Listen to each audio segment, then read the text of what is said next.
오늘 말씀 제목은 자기를 낮추는 자는 높아지리라.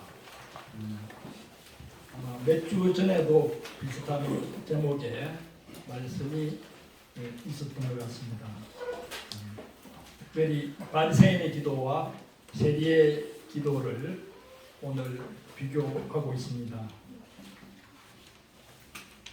이 말씀에서도 예수님은 우리의 고정관념을 완전히 뒤바꿔 놓고 계십니다. 특히 오늘 말씀은 자기를 의롭다고 믿고 다른 사람을 멸시하는 자들에게 비유로 하시는 말씀입니다. 여기서 믿고라고 하는 단어를 보면은 헬라어로 페이도라고 되어 있는데, 이것은 피스티오, 하나님을 믿다라고 할 때 쓰는 그 피스티오라는 단어와는 약간 그 뉘앙스가 다릅니다. 페이도는 확신을 가지다, 신념을 가지다 하는 뜻입니다. 여기서 보면은 자기 자신을 스스로 의롭다고 믿는다고 했습니다. 자기를 스스로 평가하는 이 문제는 우리가 살아가는 데 있어서 중요한 문제이기도 합니다. 대개 자기를 평가하게 될 때에는 중거 집단, 자기가 속해 있는 그러한 집단, 또 모방 집단의 가치관, 기준에 따라서 자기를 평가하기 쉽습니다. 본문에 나오는 바리새인들은 바리새파라고 하는 그 교단의 기준을 따라서 자기를 평가하고 판단합니다. 그래서 우리 사회도 그런 것을 느끼지만은 그러한 섹티즘, 땅을 짓는다든지 어떤 팔을 이룬다든지 그 섹티즘의 그 폐해가 심각하기도 합니다. 섹티즘의 그러한 폐해 중에 하나는 객관적인 판단을 흐리게 하고 집단 이익과 이해관계를 기초로 판단한다는 것입니다. 이런 사람들의 특징은 자신들의 견해와 의견과 또 가치관과 다른 사람들을 멸시하는 그러한 경향이 있습니다.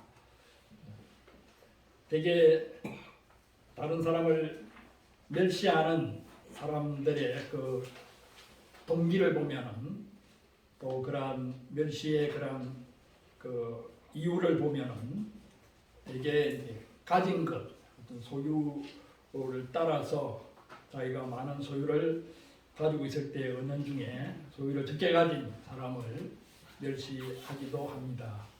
그리고 가문, 학력, 직업, 도덕적인 우월성, 종교적인 우월성 등을 기초로 해서 다른 사람을 멸시합니다. 본문에서는 바리새인들이 자신들의 도덕적이고 종교적인 우월감으로 다른 사람을 멸시하는 것을 보게 됩니다. 오늘 본문에 보면은 두 사람이 기도하러 성전에 올라갔습니다. 한 사람은 바리새인이고 한 사람은 세리였습니다. 이 바리새인의 기도가 11절, 12절에 나오는데, 이 기도를 통해서 바리새인의 특징을 우리가 알 수 있고, 또 그 특징이 또 바리새인들의 문제점인 것을 알 수 있습니다. 먼저 11절에 보면은 바리새인은 서서 기도했다. 여기서 서서라고 되어 있는데 공동 번역은 약간 의역을 해서 보란 듯이 서서라고 번역을 해놓았습니다. 결국 자신들이 기도하는 거룩한 모습을 다른 사람들에게 과시하는 그런 마음으로 지금 서서 기도를 하고 있습니다. 바리새인의 특징은 이런 다른 사람들에게 가시하고자 하는 가시욕이 많았고 자신들의 종교적인 경건 또 종교적인 열심을 다른 사람들에 가시하면서 자랑하려는 경향이 많았던 것을 알 수 있습니다.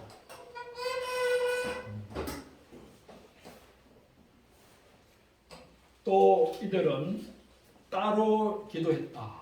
따로 기도했다. 그러니까 세리와 같은 부류들과 함께 섞여서 기도할 수 없다. 자기들은 저 사람들과 구분된 사람들이다.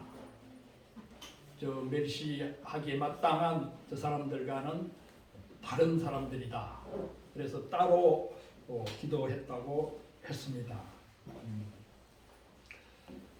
여기서 다른 사람과 같지 아니하고 그것을 또 감사하고 있는데 여기서 다른 사람들은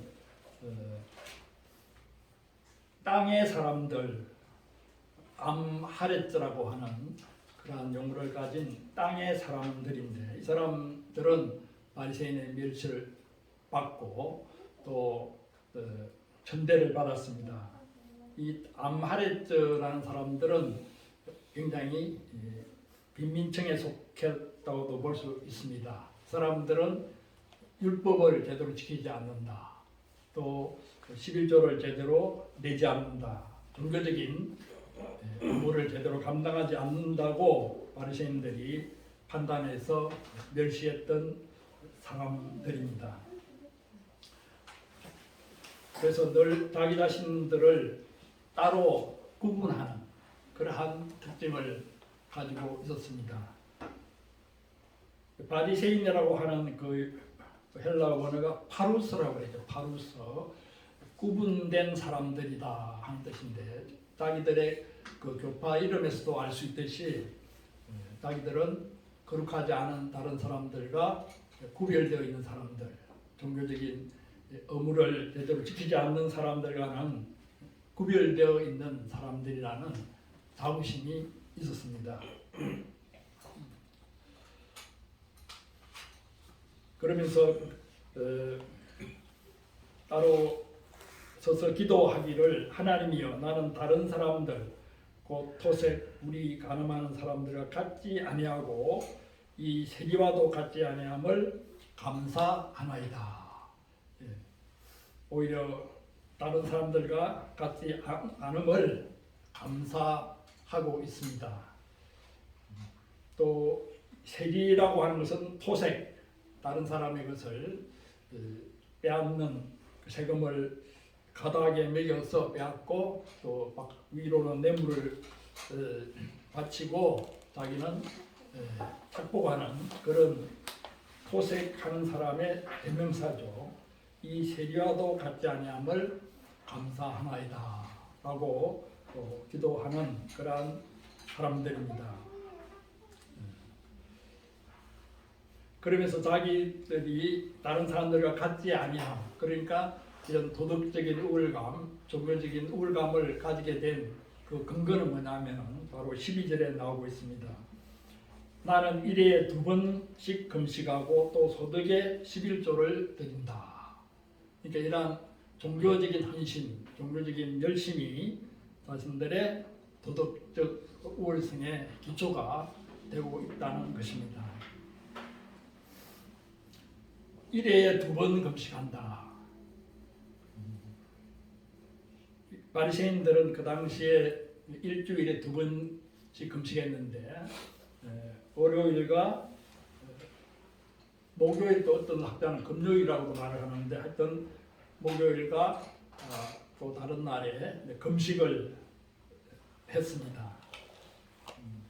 그러나 이것은 성경에 있는 그러한 율법도 아니고 자기들의 그러한 교리로서 장로들의 일전으로서 2번씩 금식하는 그 종교적인 의무를 지켰습니다.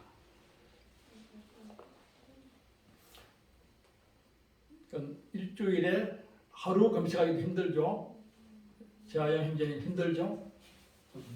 한 달에 한 번 금식하기도 힘든데 일주일에 딱 이틀을 금식했다는 것은 대단한 그러한 열심이 없이는 하기 힘들고 열심이 없이는 하기 힘듭니다. 근데 문제는 금식하고 기도하고 간절히 하나님께 나가는 거 좋은데 일주일에 2번 금식하는 것이 어떤 종교적인 자랑이 되어서 자기가 의롭다고 믿고 다른 사람을 멸시하는 기초가 된 것이 문제입니다. 사실 금식은 모세오경에 기초하면은 속죄일에 요즘으로 따지면 7월 10일경에 있는 그 속죄일에 금식하는 것이 율법의 규정이었습니다. 그것도 금식이라는 단어가 모세오경에는 한 번도 나오지 않는데 속죄일에 자기를 괴롭게 하라라는 말이 있습니다. 그것이 이제 금식으로 연결되어서 금식을 통해서 자신의 육신을 괴롭게 하는 그러한 종교적인 의무를 감당했던 것입니다. 또한 특별한 일이 있을 때, 개인적으로 위기가 있을 때, 또 국가적으로 위기가 있을 때는 이스라엘 백성들이 종종 모여서 금식 기도를 했고, 또 바벨론 시절 때는 포로된 바벨론 시절 때는 4월, 5월 7일 정기적으로 금식하는 그러한 날들이 있었습니다. 그러나 이제 성경적으로 볼 때는 1회에 2번 금식한다는 것은 그 당시로서는 지나친 종교적인 열심에 해당했습니다. 일반 백성들은 1년에 한 번 속죄일에 금식을 했습니다. 그 다음에 소득의 11조를 드리나이다. 헬라 그 원문을 보면은 판타라고 하는 단어가 있는데 이것이 그 성경 개역 개정 성경에서는 그 단어가 생략되어 있습니다. 그러나 공동 번역에서는 판타 그러니까 모든이라고 하는 단어를 번역해서 모든 수입의 10분의 1, 모든 수입의 11조라고 번역을 했습니다. 자기들은 모든 소득의 11조를 드리는 데 대해서 굉장한 자부심이 있었습니다. 11조는 구약을 볼 때에는 원래 땅의 소산인 곡식, 포도주, 올리브 기름에만 부과했습니다. 그것을 통해서 하나님께서 땅의 주인이심을 증거하고 땅에 기업을 주신 하나님께 감사 예물을 드린 셈입니다. 또 간혹 소와 양의 11조를 드릴 때도 있었습니다. 이 10분의 1 세금은 유다뿐만 아니라 전 세계적으로 특히 중국, 우리나라 어떤 세금을 매길 때에는 10분의 1을 매기는 것이 고대로부터 전통적인 세법이었습니다. 그 11조에 관한 규정들이 레위기, 신명기, 느헤미야서에 나와 있는데 기본적으로는 금전으로 드려서는 안 됩니다. 그러니까 돈으로 드려서는 안 됩니다. 그 규정이 분명히 나와 있습니다. 곡식과 포도주, 올리브의 농산물이나 또 축산물을 드리는 것이 11조의 원칙입니다. 돈으로 드리는 것은 금지되어 있습니다. 꼭 돈으로 드려야 될 때에는 벌금을 매깁니다. 10분의 1에다가 5분의 1 그 부가금을 더 매깁니다. 그래서 돈으로 드릴 때에는 13조로 해야 되는 그러한 규정을 만들어서 될 수 있는 대로 곡식물과 축산물을 드리도록 했습니다. 그래서 중세 시대에도 그 전통이 쭉 이어져 왔는데 그래서 11조 창고라고 하는 것이 성장막 크게 있습니다. 왜냐하면 그 곡물을 11조를 받아서 저장해야 되기 때문에 그 금전으로 돈으로 드리는 것은 또 여러 가지 세금을 낼 때 활용됩니다. 그러니까 성전세를 낸다든지 또 다른 소득세를 낸다든지 할 때는 돈으로 드렸습니다. 또 어떤 경우는 멀리서 오게 될 경우는 이스라엘 성전까지 곡물이나 그 양과 소를 데리고 오기가 쉽지가 않지 않습니까? 그래서 일단 돈을 들고 예루살렘까지 와서 거기서 이제 11조에 해당하는 곡물과 또 양과 소를 사서 성전에 받았던 것입니다. 그러다가 이제 점점 일반 백성들은 곡식과 포도주, 올리브 기름에 11조를 내는데 바리새인들은 종교적인 열심이 더 많아가지고 모든 소득에 11조를 내는 방향으로 교리를 정하고 그렇게 열심을 내었습니다.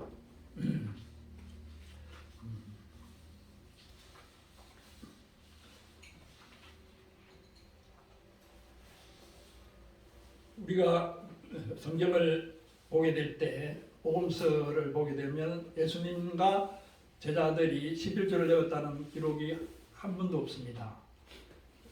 왜냐하면 제자들은 업의 종사를 했기 때문에 11조의 대상이 되는 그러한 생산을 하지 않았기 때문입니다. 또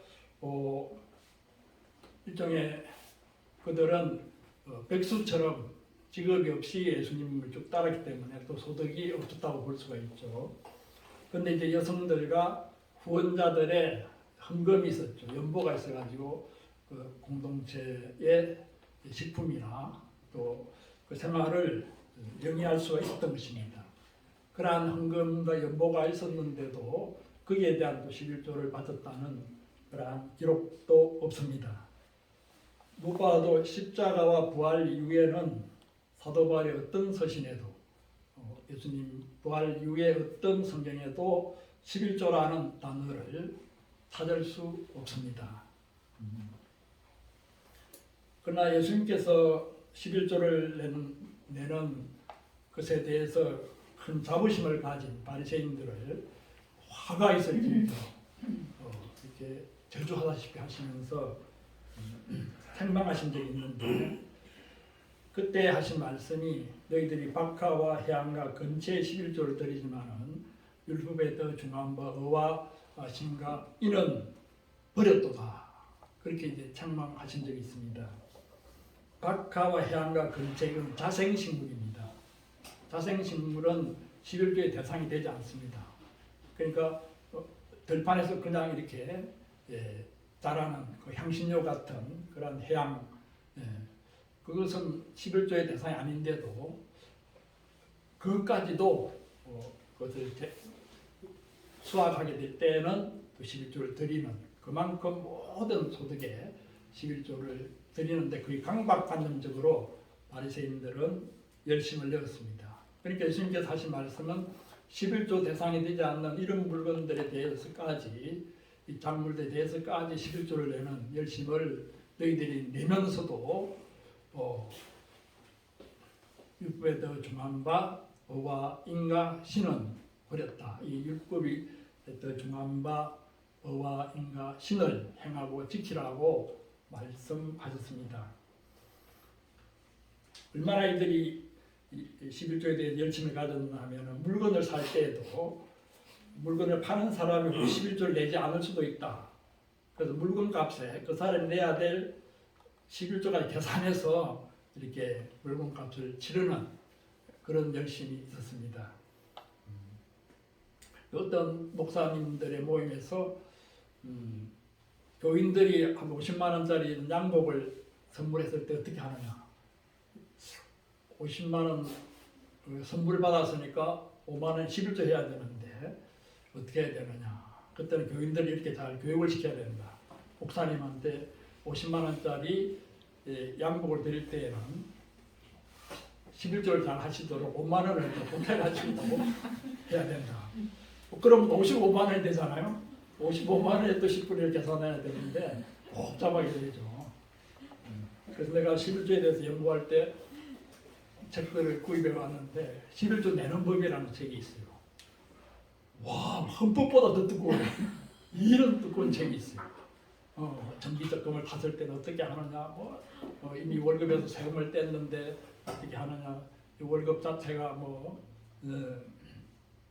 여러 가지 경비를 필요 경비를 다 떼고 해야 되느냐, 이런 내용의 11조 내는 법이 아주 장편처럼 길게 열거되어 있었습니다.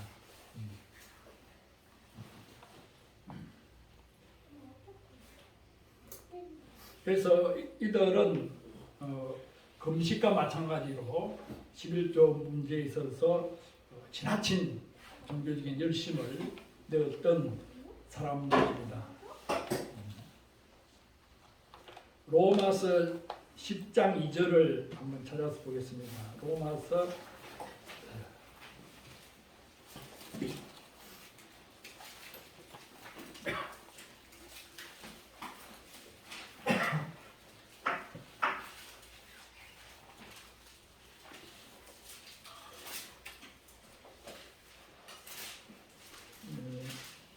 10장 2절 한번 같이 읽겠습니다. 시작. 내가 전하노니 그들이 하나님께 열심히 있으나 올바른 지식을 따른 것이 아니니라. 굉장히 종교에 열심히 있지만 그거는 올바른 지식을 따른 것이 아니라고 했습니다. 그 다음 3절에 보면은 하나님의 의를 모르고 자기 의를 세우려고 힘써 하나님의 의에 복종하지 아니하였느니라. 이 말은 무슨 말이냐면은 그렇게 금식하고 11조를 열심히 내고 하는 것이 결국은 하나님의 의보다는 자기 의를 세우는 일에 더 관심을 가졌다는 것입니다. 결국 종교적인 그런 자랑을 쌓아갔다는 의미가 되겠습니다.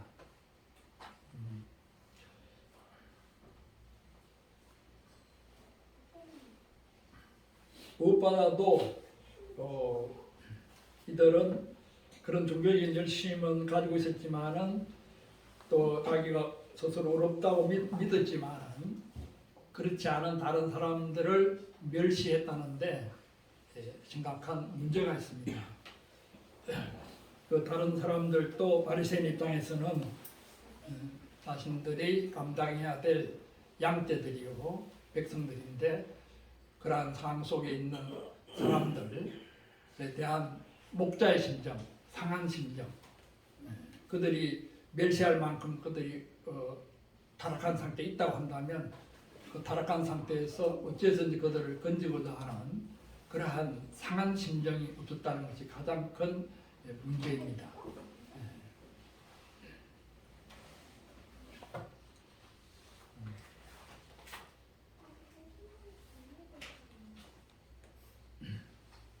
그래서 워치만이 중국 전도자가 하신 말 중에 영적인 사람은 진정으로 영적인 사람은 영적인 채 하지 않는다.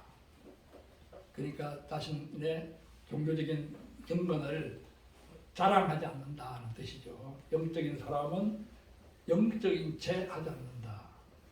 그러니까 우리가 분별을 할 때에 지나치게 영적인 척하는 굉장히 어떤 신앙적으로 어떤 단계에 이르렀다고 하는 그러한 것을 자랑하는 뜻이 여겨지는 사람에 대해서는 아무리 훌륭한 목사님이나 그러한 선배라 하더라도 우리는 일단 의심해 볼 필요가 있습니다. 제가 존경하는 어떤 분은 엄청난 영적인 능력을 가진 분이신데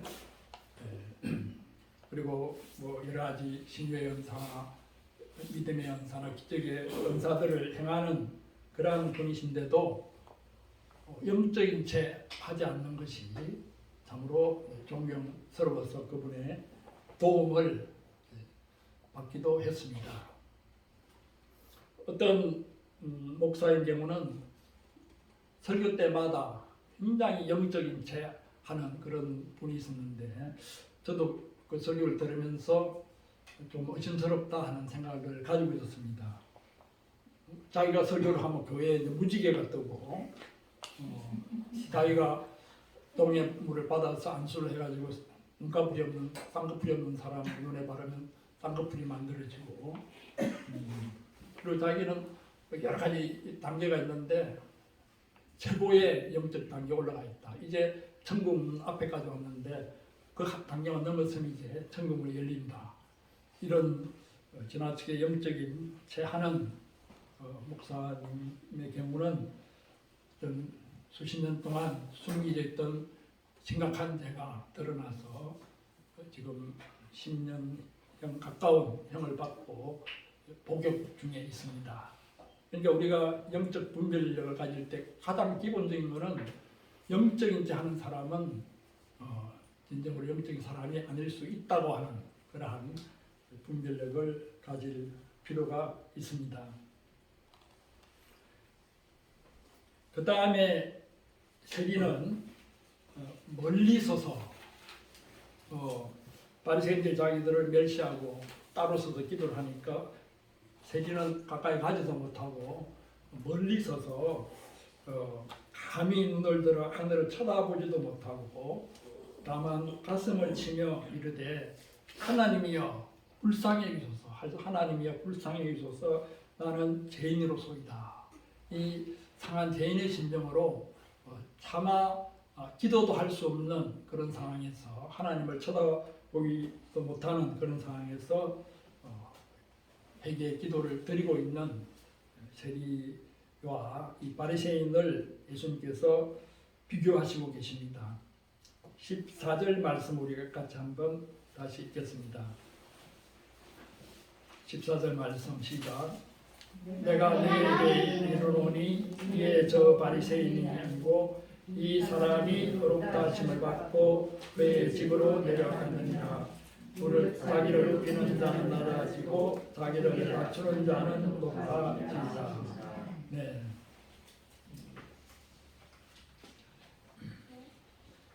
자기를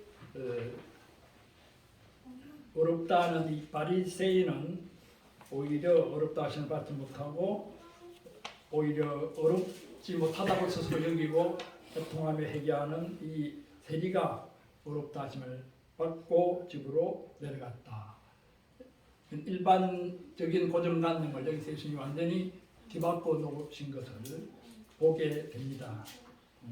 자기를 높이는 자는 자기 집단의 그러한 가치관을 기준으로 해서 자기를 판단하고 또 상대적인 그러한 기준에 기초해서 자기 을을 내세우는 사람이었지만 하나님 앞에서는 인정함을 받지 못했습니다.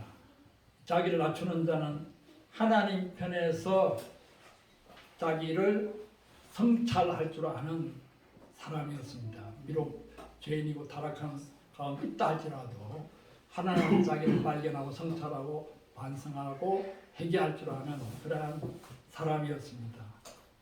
이 사람은 어떻게 보면 어떤 집단 의식에 기초한 것이 아니라 단독자로서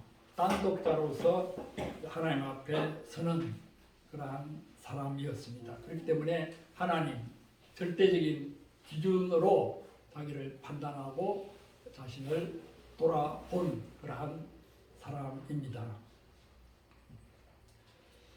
그래서 오늘 말씀을 통해서 우리 영적인 상태에 대한 성찰, 또 우리의 기도에 대한 성찰을 우리가 생각해 보았습니다.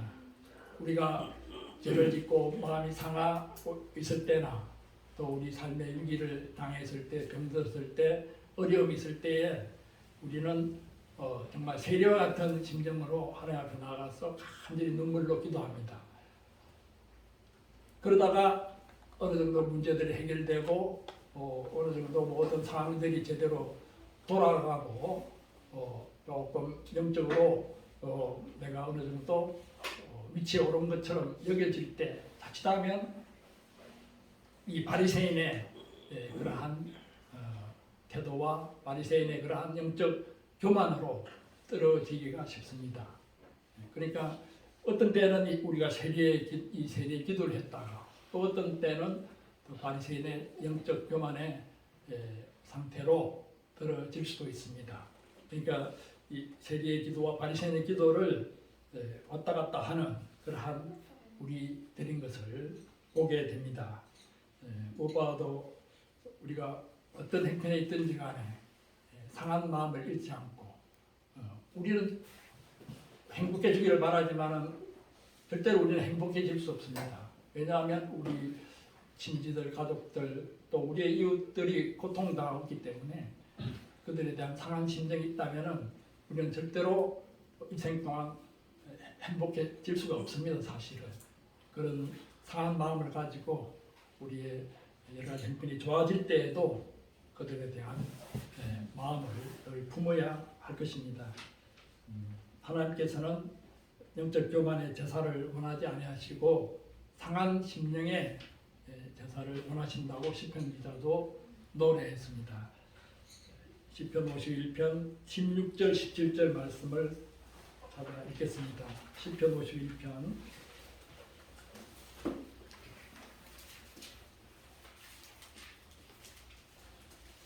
성경 페이지 수는 거의 다 맞죠? 838페이지,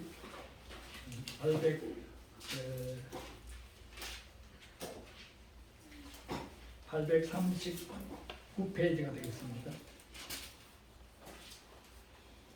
시편 51편 16절, 17절 우리 같이 읽고 마치겠습니다. 시작.